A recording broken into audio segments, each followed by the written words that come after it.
Okay, how's everybody doing this evening? It's going to be a quick video. I just got out of the steam room and it's cold out here tonight, so I'm going to try to get this one over fast. But I want to talk a little bit about the G20, and they're talking about regulating cryptocurrency. So the G20, which is the largest 20 economies in the world, countries in the world, are talking about cryptocurrency. They're talking about how to handle cryptocurrency. And I've read quite a few articles on the internet about whether this is a good, positive, this is negative, and how this is affecting the cryptocurrencies. Well, you're going to talk about it if it's not, you're not going to talk about it if it's not going to be part of the future. The fact that they're talking about it means it's going to be part of the future, a prominent part of the future. But there's a part of it in one of the articles that I read that said that they recognize that the financial structure is becoming digitized, becoming digital. So they understand that the financial system is becoming digital. It's becoming to the point where things are all, it's over the, everything is over the internet now. Everything's on the internet.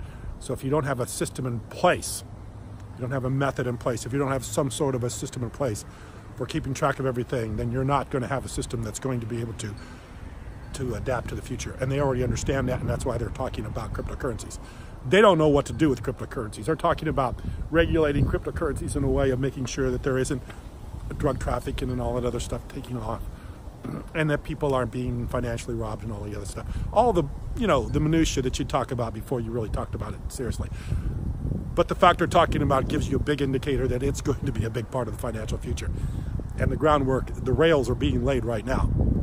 While we all wring our hands about the price and the fact that EOS is down around $2.50, of which I predicted, we're all wringing our hands.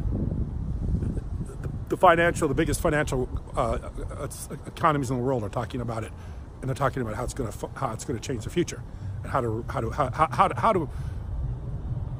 to protect themselves from it, and also how to regulate it. They're already talking about that.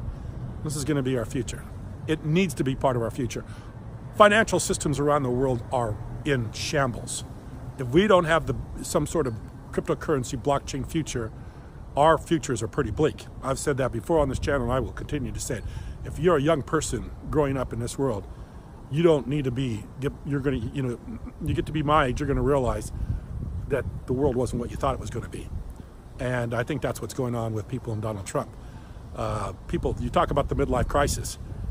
People my age get to be middle-aged and they realize that life didn't turn out quite the way they thought it was going to turn out. And now they're mad about it. And now they want somebody to blame. And of course they're going to blame the people that are in power. In comes Donald Trump. That's what's happening right now with the financial systems.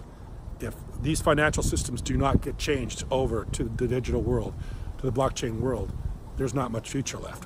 And if there's not much future left, then people are going to wake up in midlife and realize things weren't what they thought they were going to be, and whatever they held in fiat, whatever they held in their paper currencies is not going to be worth much, and they're going to be mad about it.